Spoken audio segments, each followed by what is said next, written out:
we're the crazy ones. Are you one of the crazy ones? Do you aspire to be a successful entrepreneur? Then what qualities must you possess to be a successful entrepreneur? This is a highly debated question. I believe it all comes down to one quality. They all know how to execute. So join me as we meet crazy people that will share the story of their entrepreneurial journey. I hope you'll be inspired. If so, please subscribe. You ain't gonna eat that, are you? Yeah, I am. In this episode of An American Entrepreneur, we are going to meet the most sought-after airbrush artist in all of Texas and Oklahoma. His name is David Tidwell, and he has over 20 years of experience, and he'll share his humble beginnings as well as the do's and don'ts of being an airbrush artist. What an honor!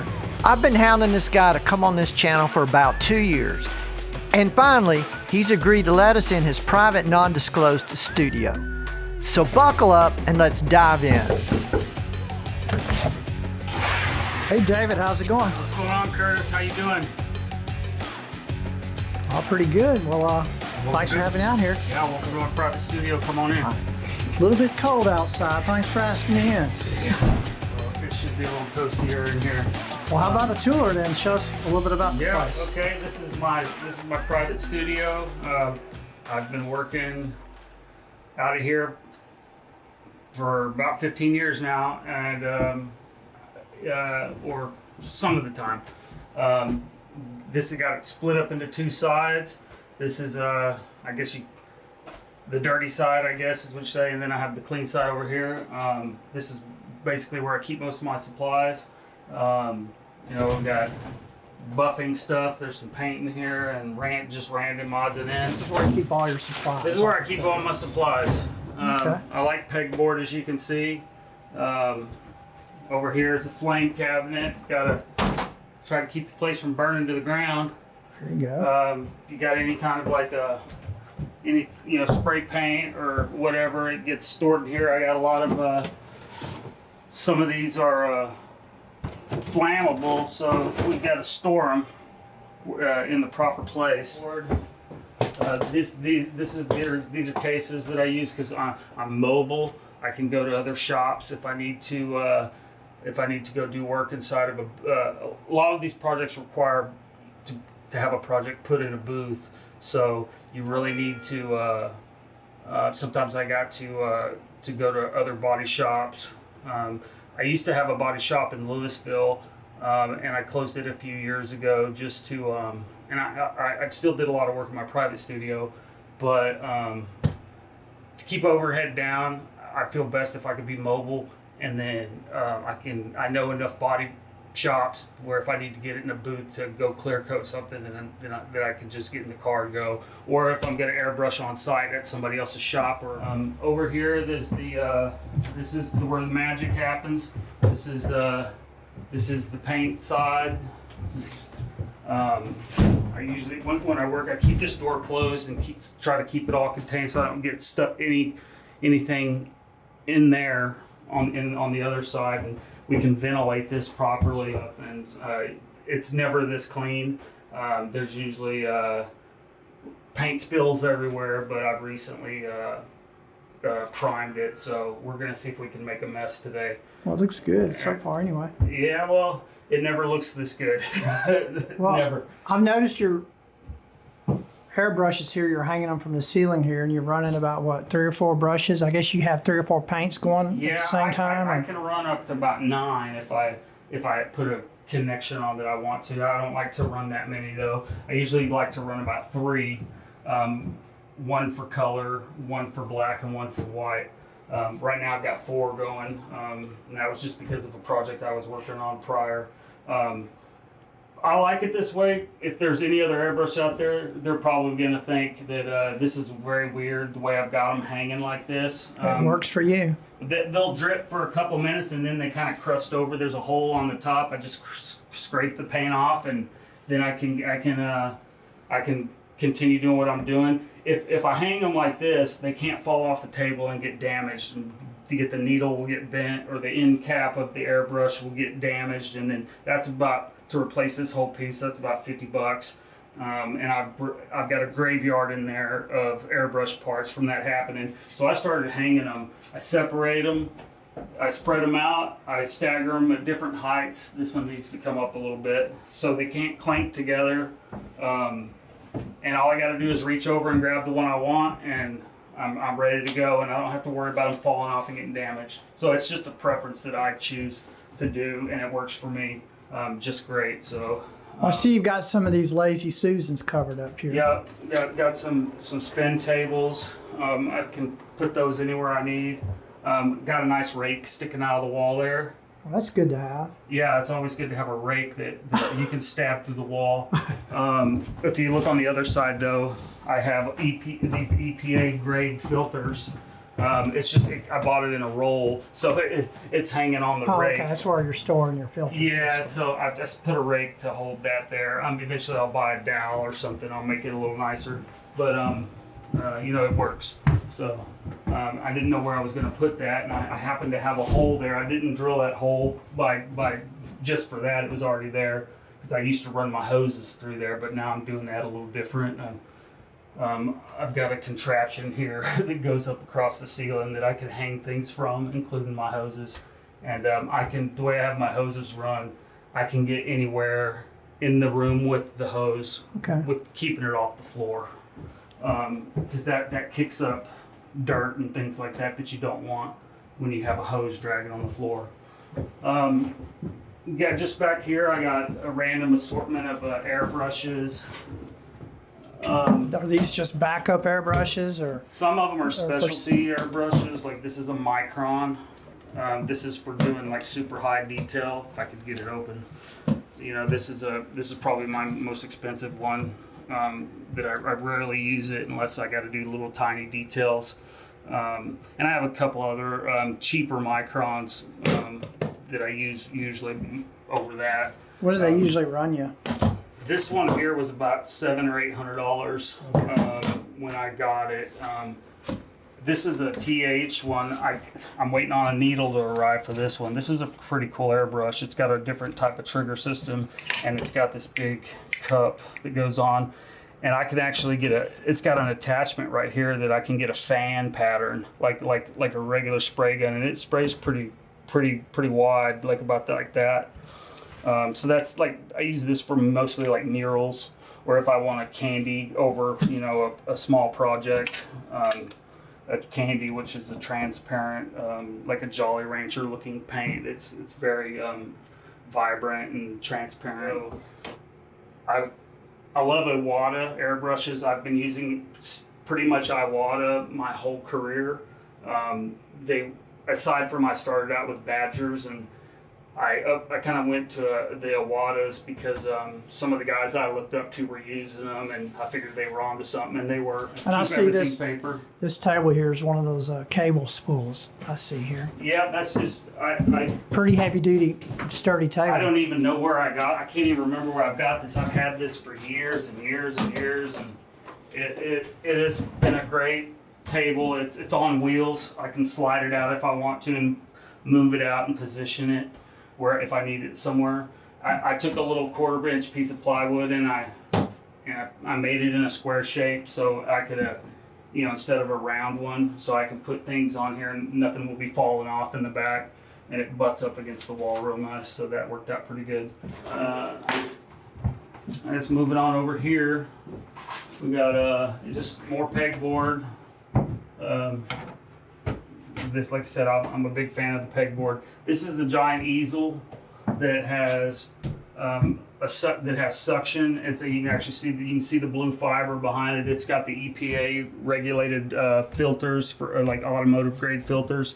So we're still anything that sucks through here, because all of this is hollow all the way around.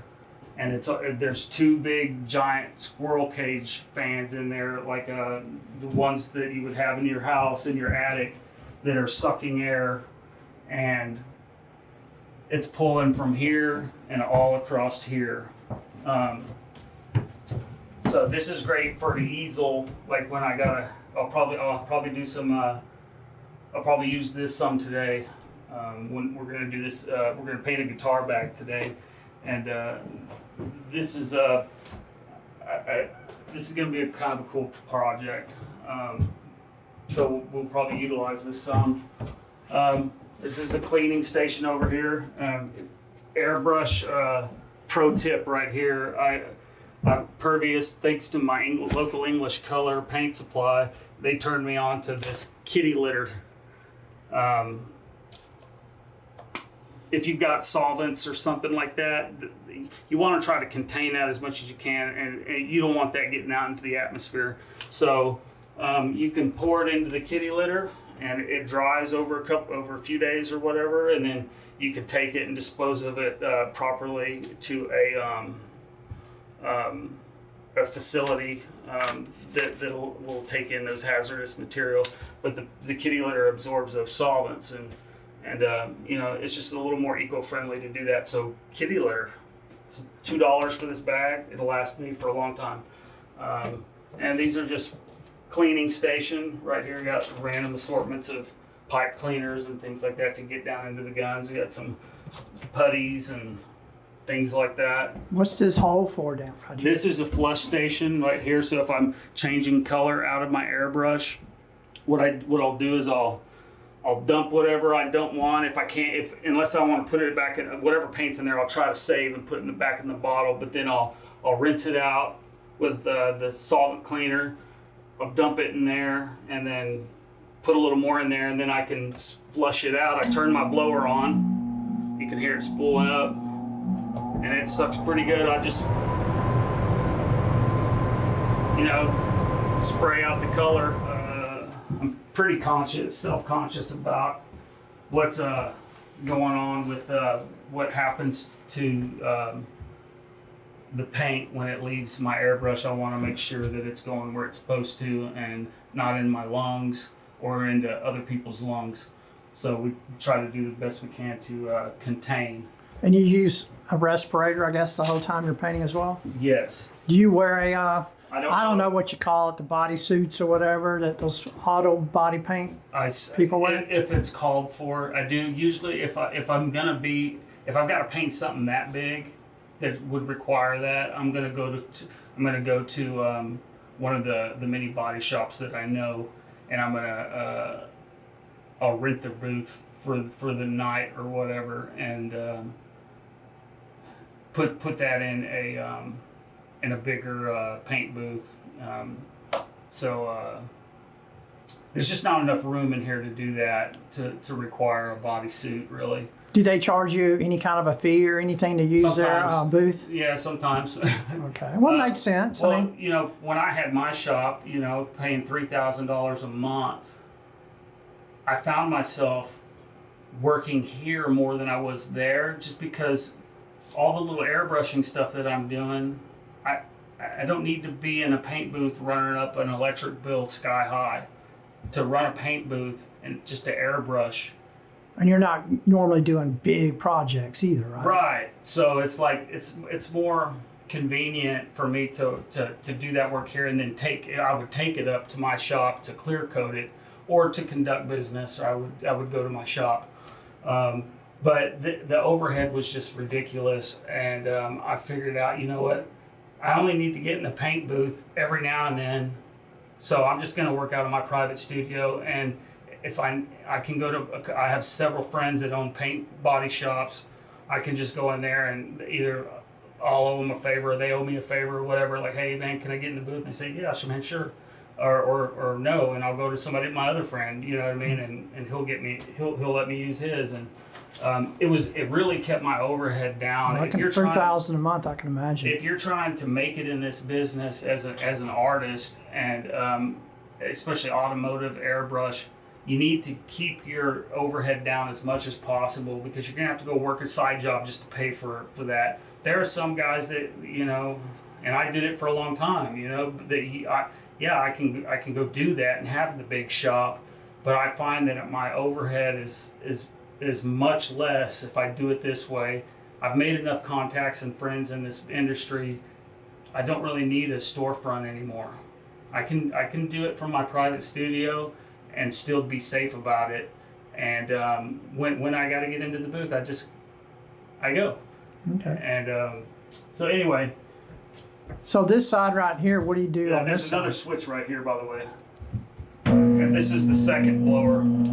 This one sucks out a little harder than that one does. This is a lot more powerful one. And behind this little thing here, I don't use it anymore because I don't need it. It's kind of stuck, but anyway, that's wired for 220 and 110. So this is another easel. I've got chairs in front of it right now, but if I'm doing a big canvas here, I can do pretty large size stuff on that easel. I just burnt my leg on my heater. Yeah, so you got these floor heaters here. It's what, 28, 30 degrees cold. outside right now? Cold. Over here, this is kind of weird little thing. This is where I do polishing, like use buffing compounds and whatnot, and a high-speed polisher to zip up and make these things really shine when I'm done with them. So I've got built a little wall so it's not slinging compound, and it's just the right size to where it catches it. I stand here and polish it. It all gets. I'll actually when next time I do that, I'll paper up to about here, and it catches all the compound that slings off the buffer. And this is a nice soft surface right here, so my projects don't get scratched. I built this studio about 15 years ago. So And over it's- 15 years, you've pretty much tweaked it to the point where it is today. Yeah, It works great. It's always evolving. The layout. Sometimes I have to cater it to the project that I'm working on. I got to make some alterations here and then, and I've figured out over the years what works for me and what's not working for me. This is by far the best it's been as far as being able to do multiple projects at one time, working on large. Like I said, I had like here recently I painted a bunch of mini football helmets. There was like 60 of them, and I was able to paint them 30 at a time just because I was able to.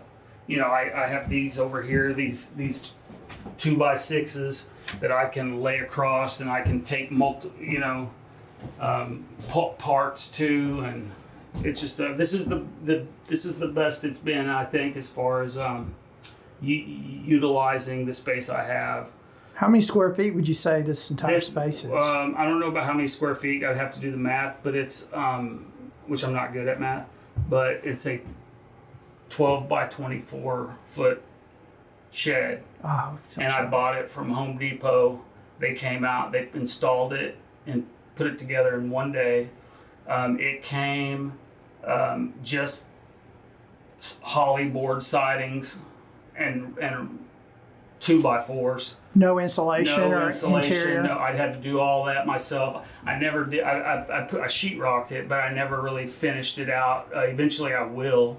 I'll mud it out and tighten up the lines of the joints, sheetrock. Everything inside of here, I stuffed it. I mean, it's insulated really good with there's silverback on the wall and the old rollout. I'm talking about the silverback. I know what you're talking about. Yeah, that insulation, and then it's got the roll insulation on the inside, and the whole thing, everything's been sealed up. Well, it's pretty warm in here, I will tell you that. Yeah, we can turn that down here. No, it feels good though. I like it. I'd rather be toasty than cold. But it's insulated really well, and it doesn't pull dirt. This shed does not pull dirt. Every crack is sealed up, except for at the very top and that other side where the airflow can come in. But even that's got a filter. So I keep it. The dirt that gets in here comes in on your feet. So you gotta sweep a lot, and I got a shop vac that's real handy for that. So it's pretty cool looking setup you've got, David. Oh, thank you. Right. Like I said, it's always evolving. So introduce yourself and tell us about this cool business you've started here. My name's David Tidwell. I'm the owner and founder of Airbrush, a privately owned art studio. we mainly deal in custom paint. I'm a multimedia artist, but mostly my bread and butter is in the airbrush aspect of it. Started it 20 years ago this year. So how did you get started in this airbrush artist work? Well, I was working my regular job at the time I was working as a garage door mechanic, and I had some art experience before that. I went to art school for a little while, but I did a painting for a friend of mine's family in their kitchen just with brushes, and then as a form of payment, of course, they gave me some money, but they also gifted me an airbrush set. It was wasn't particularly a great airbrush, but it was better than any one I'd ever experienced with, and it ended up it just kind of clicked. Like immediately, I was pretty good at it right out the gate. I can't say why, but I took to it really fast, and within 2 years from there, I was a full-time airbrush artist. Well, how are you picking up your new customers? It's all basically online presence. I think I chose a pretty good name for my company, Dallas Airbrush. So, I would have much rather had something like Extreme, Awesome, Killer Airbrush, as a title, like a lot of guys tend to name their businesses that in this industry. But I wanted something that was going to get me Google hits without having to pay a lot of money for it. So I just said, you know what, I'm just going to go Dallas Airbrush. And fortunately for me, that's actually reached out further than Dallas. I've been blessed in that way. But if you're looking for airbrush in North Texas, you're going to find me. You're probably going to be the first guy that pops up just because of my name. Do you have a website? I do. I have a website. What's it called? It's called DallasAirbrush.com. And my social media is Dallas Airbrush on Facebook and Instagram. Really, most of it comes from just Google hits. I get some off of Facebook and Instagram, but not a lot. I haven't figured out how to corner that social media thing, but the Google tends to bring in, I'd say 90% of my business, or maybe 70, and then word of mouth is another. Word of mouth is huge, and that's all it really was in the beginning, was word of mouth. And it's worked for me. I don't pay anybody a monthly fee to help promote my website. I've tried that, and I never really noticed a big difference. It's just if you have a good name for your business that stands out, then I think you can get customers as long as you have some kind of an online presence. What are some of your typical projects that you do? Oh, wow. Anything, I would say guitars, guns, and motorcycles are my bread and butter. With a lot of helmets, you name it. There's so many different, everybody's surprising me on the regular with random things they want painted. But primarily it's automotive. I'm getting ready to do a Corvette in a couple weeks. I don't do as many cars as I used to, mainly just because of it's so much work for one guy. But I use some different body shops around town. They'll do the prep and the clear coat at the end, so they get paid, and then I'll just come in and do the artwork, and we do it right there at their shop. Is there a lot of competition in the area in this business? There's some. There's not. This is kind of a dying art, which is why I'm excited to do this interview, because I hope that it inspires other artists to, test the waters in this. I want competition. I really do. I mean, what helps the industry, I guess, right? And it lights a fire under me. As far as pricing, what price ranges do you charge for your typical job? Like, you said guitars, motorcycle helmets, motorcycle gas tanks, whatever. It varies on the difficulty of the design, the intricacy, the prep. the prep that's involved. Does it have dents that need to be fixed? It all kind of plays into the role. Usually, when people ask, well, what do you charge to do a helmet or something? Well, it depends on what you want and what kind of helmet it is and how hard it is to prep, and what sometimes certain projects you have to use specialty paints for those projects, and how much does that cost? So, I just tell people, a helmet's they're gonna start around $400, and it can go up to $1,500 depending on what you want and what it takes to get there. Well, you used to be in a separate commercial shop out in a commercial area. Tell us a little bit about that. And you now moved into this really small building, small private studio. I went and opened up a shop in Louisville, and I was there for a while, but it was just a lot of overhead. Lot, fire suppression systems that need to be put in place and things like that. And, the rent went up over there and just kept going up. It was a real nice shop and brand new building, but, it was just, I had some subleasing going on that I was doing. We were leasing out part of the space, and couldn't keep those guys in there long enough to, I was always unexpectedly having to cover somebody else's side. So ended up just closing it down, and I kept my business open. But by that time I had made enough contacts in the automotive industry where hey, I need to get in a booth. I've got 4 or 5 different body shops that I can call and say, hey, I really need to get in the booth. Can I lease your shop out for the weekend? And it's not, I've come to realize that I don't need to have a $3,000 a month mortgage on a shop.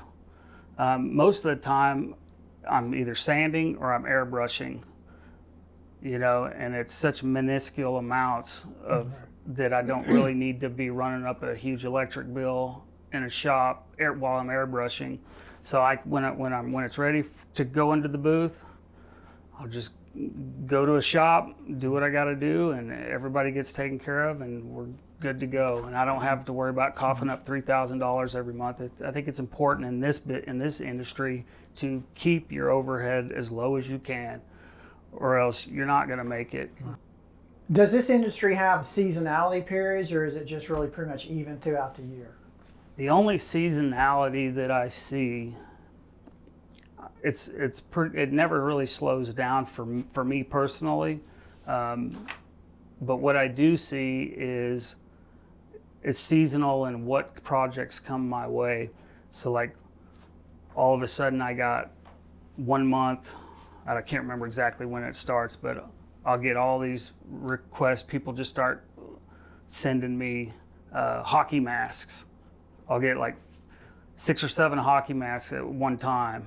And then all of a sudden I'll see a lot of tournament rifles and long range tournament bench rest rifles, and then I'll get a wave of guitars. So there are seasons, but it's very odd how that works.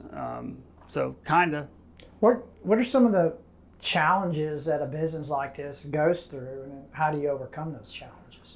I think that the challenges for this business that I'm doing in the beginning especially is steady stream of work, and that stream is going to increase with portfolio. So the more projects you do and get out for people to see, the more customers are going to call you. If they get on your website, and I had a website where literally I had 3 pictures in the beginning.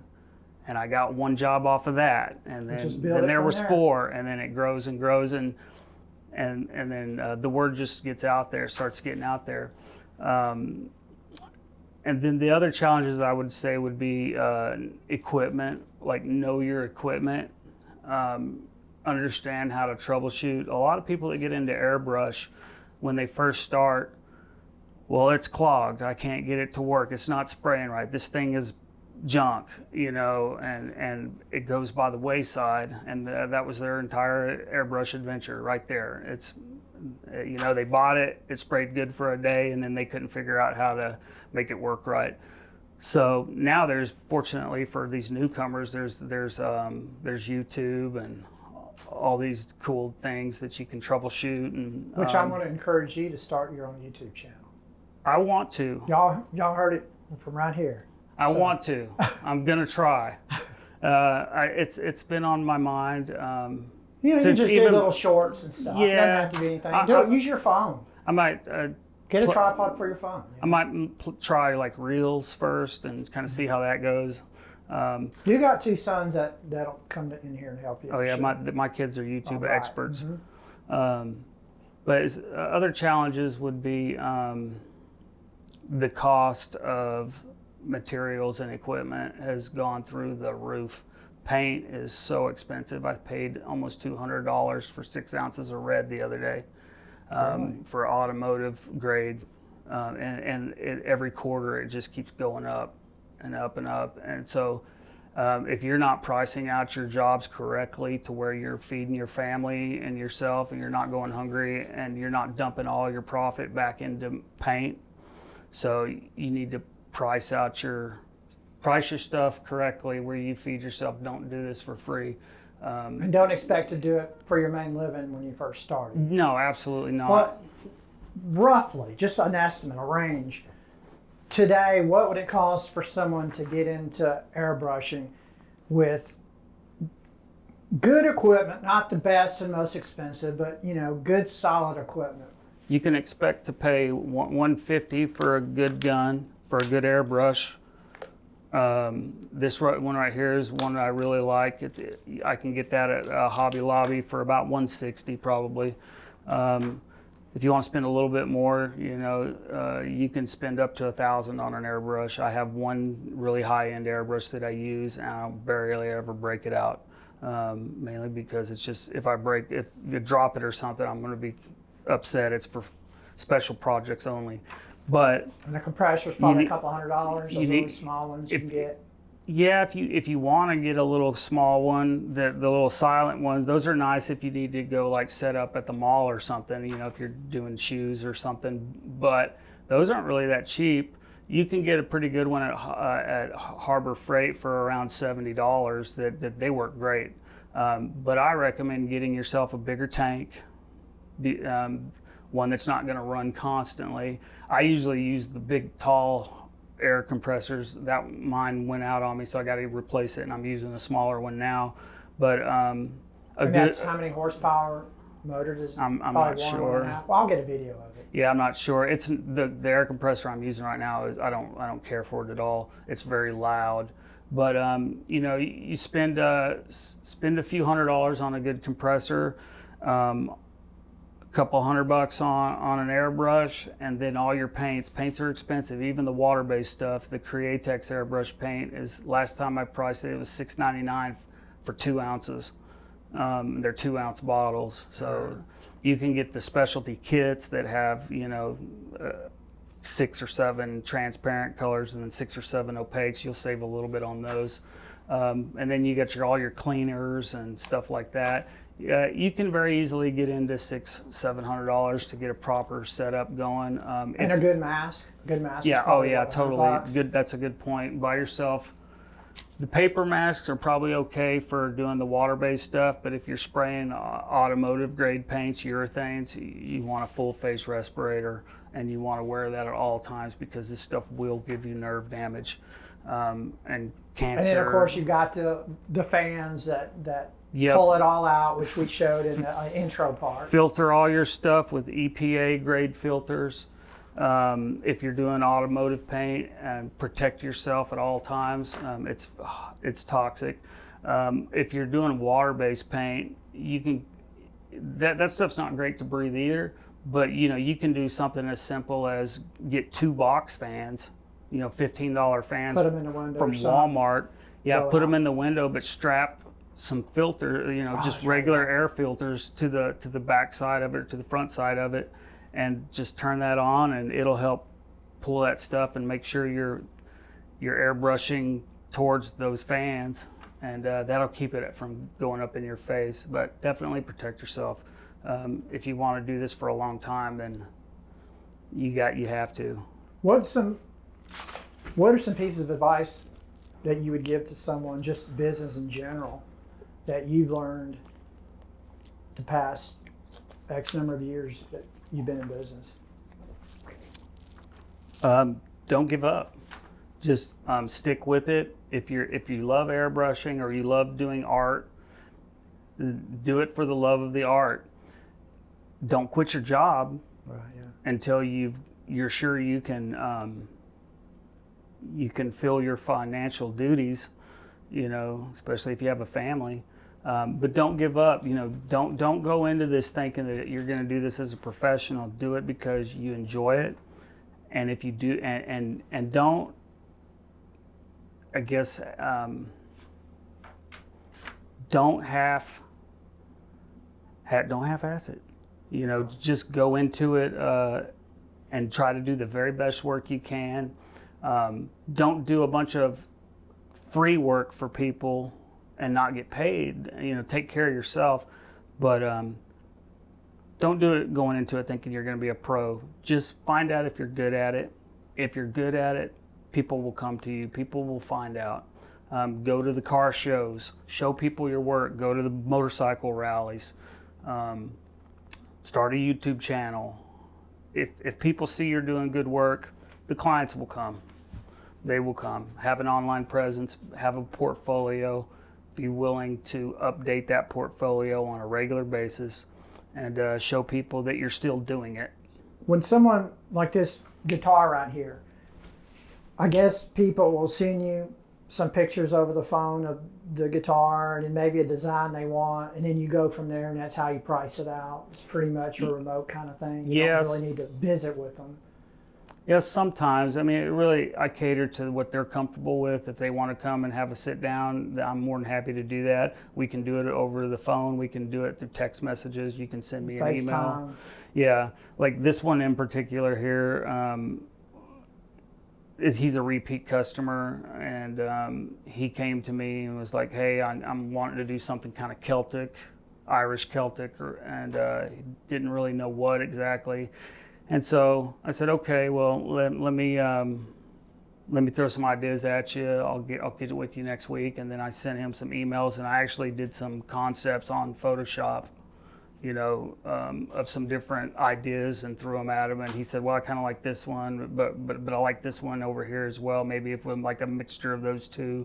And then we come down and there is a fee for doing concepts. So, because you can get on a merry-go-round on concepts and end up spending more time doing concepts than the actual project. So if someone wants a concept, they pay you first, and it's non-refundable. Yeah, you need to do the concept, and then if they don't want to go with you, too bad. It's non-refundable. It's non-refundable. If it's depending on the size and how long the concepts are going to take, and it varies each project. Usually it's anywhere from $100 to $200 for a concept. You get 2 revisions, and after that, take a hike. No, after that it's going to be another $100 to $200 after the second revision, because sometimes what happens is they're like, well, they change their mind. They're laying in bed at night thinking about their project, and this whole other idea comes to them, and like everything you did for them, it just went out the window, and they want to completely change it, and that's going to require another concept fee, and you get 2 revisions with that one. So it's just because time is money. And I've been burned on concepts few times, and I set that into place to protect myself. Well, that seems like, in fact, that's another question I was going to ask, is what are some things you wish you knew when you first got started that you know now? I guess that would be one of the things you learned, spending so much time with people and the concepts and changing, that it got to where you weren't making any money with your time. Here's what, if I only really one thing comes to mind, because I'm pretty good at sniffing out BS. If something's off, I can usually tell. But I'll give you an example. One time I drove, this was when I was very early in the career. I was driving back and forth to Oklahoma, and I went down and met this guy who wanted his motorcycle painted. This is maybe like the 3rd motorcycle I had painted, and my pricing was not up to par of what it needed to be. I was losing. And The guy came to me, he said, hey, I want you to paint he had a big bagger motorcycle, like saddlebags, big fairing, probably 15 pieces. He said, all I need you to do is paint it black. It doesn't need to be show quality. He didn't care anything about polishing or fixing chips and scratches. He just wanted me to give it a fresh coat of black and then clear it and be done. And for me, I'm like, great, that's less work for me and I get paid quicker, but I didn't think about the quality that was going out at the end and how that could reflect on me. So what ended up happening was I did the paint job just the way he wanted, and he paid me with a check, picked it up, and that night he called me on the phone and said, hey, some of my buddies are pointing out all these things that you didn't do and take care of, and the paint job looks terrible. So I'm just going to cancel that check. Because he told me he didn't care about quality. When his friends started picking it apart and how crappy his bike looked, he blamed me, even though I just did what he asked. So from that point on, two things came to fruition. I'm not taking checks from out-of-town people. I really don't like to take checks at all. We're and this is 20 years ago, so, now we have Cash App and Zelle and all these things. It's easier to get paid. Like who writes checks? But don't take checks, and don't do anything but show quality. Because that's the reputation you'll build. Your name's on it, your name's attached to it. They're gonna throw you under the bus. They're gonna say you did a bad job. So now I only do show quality. If I'm not your guy, if you don't want show quality work, I won't do it. So it's all in or nothing. And since I started doing that, I've a lot of less heartache. I've been burned here and there on a couple of things here and there, but I can count on one hand how many times I've been burnt by a customer. I've had instances where customers said they wanted something that was, in my mind, like, that's not a great idea, man. That doesn't sound very cool. Like you want a really pretty chick and you want her have to be demon on one side and then beautiful on this side. And then when I was done, the guy said, well, she looks freakish. Is that what you wanted? And I'd spent 60 hours painting this guy's motorcycle for him, and then he didn't like his own idea, and I ended up having to just black it all out and clear coat that and give his bike back to him, and all that work I didn't get paid for. I got half of the payment. Oh, that's not the question too. Do you require a deposit from people? Yes, I do. Percentage or half or what? On smaller projects like this, I require a material deposit to cover my materials, and I like to get the rest I like bigger chunks of money. So it's like, if you give me $300 here and $300 there, well, what bills can I pay with that? So I like to get the bigger at the end when I'm done. Also, if you take the money in the beginning, it kind of feels like you did it for free when you're done, because all that money's gone. But you're covered for your yeah. labor. If you can get your money up front, get it. But you better deliver. You better be willing to do it right and finish it. And because if they're not happy, they're going to want their money back. So I'll get a material deposit. And on some of the bigger projects like motorcycles and stuff, I'll get a percentage of, usually it's about a third of the money for the labor up front, and then I'll get the other 2/3 once the job is finished. And that's a pretty good chunk of money in the beginning and at the end, and I can actually pay some bills with that. Do you have any kind of paperwork that Absolutely. describes what you're going to do, and they sign it and you sign it, and that's like your scope of work and what they wanted? For example, to cover yourself from someone when they says, I want a beautiful girl, and then the demon on the other side? Yeah, usually I'll write like I'll type up a estimate. I have templates on my computer where I can itemize the materials, and then the labor. Remember, there's no tax on labor, so you have to tax for materials and not on labor. And they got all their warranty information. And, it's good for 90 days. I do estimates that way, good for 90 days. It's subject to inflation after that. So yeah, I have invoices, that I separate out what's going to be done. On the labor, I'll do a description of what we're doing, what the art's going to entail.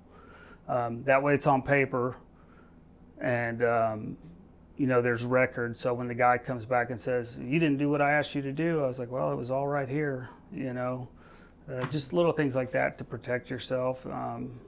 Because people, and sometimes what people see in their mind, they need to understand that it's all artist interpretation.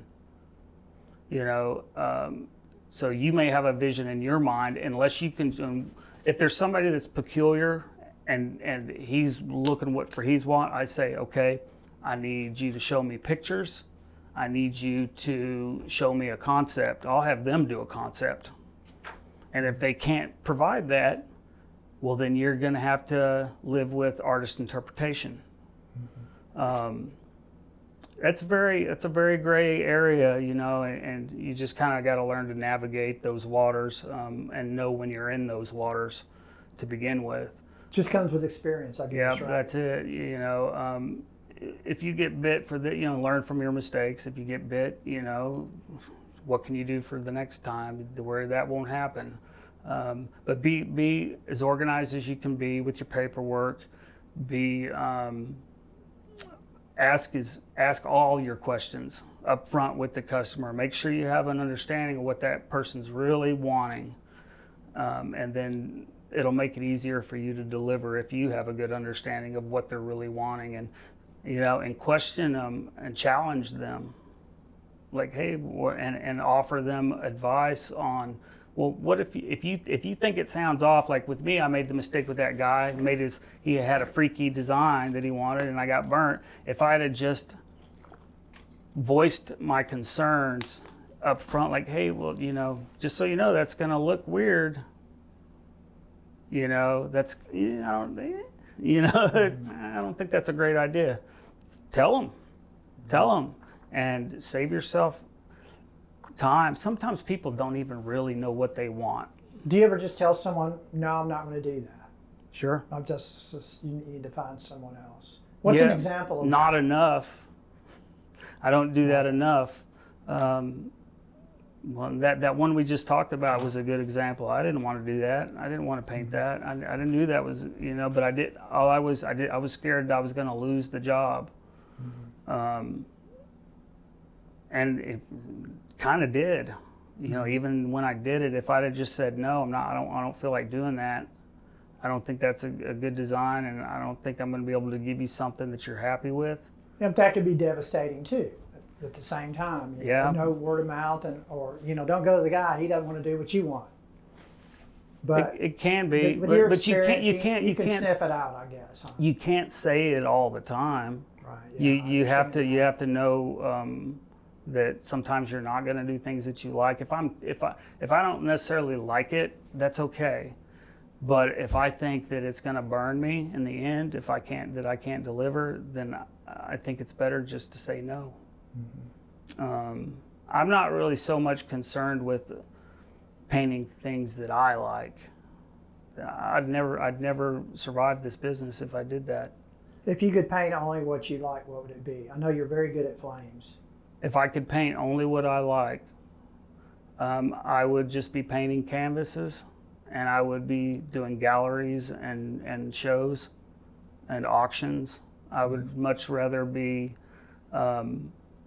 painting my own artwork from my own mind and people buying it and loving it, and that's eventually where I want to go to. I would like to get away from the chemicals and just focus on what I want to paint. But that's a very tough market to get into, and I don't have the little black book of contacts that I need to make that happen yet. Maybe someday I will. I hope to one day, but for now, I'm grateful for what I get. David, I really appreciate you taking time out of your day, coming on this channel, and Absolutely. share your story. I appreciate it. I appreciate you. Thanks for showing the interest. I think the biggest takeaway David shared is how you have to charge clients for your time for the concept fee and allow up to only 2 revisions. If you don't value your time, your clients won't value your time either. So basically, time is money. I hope this video was informing and inspiring.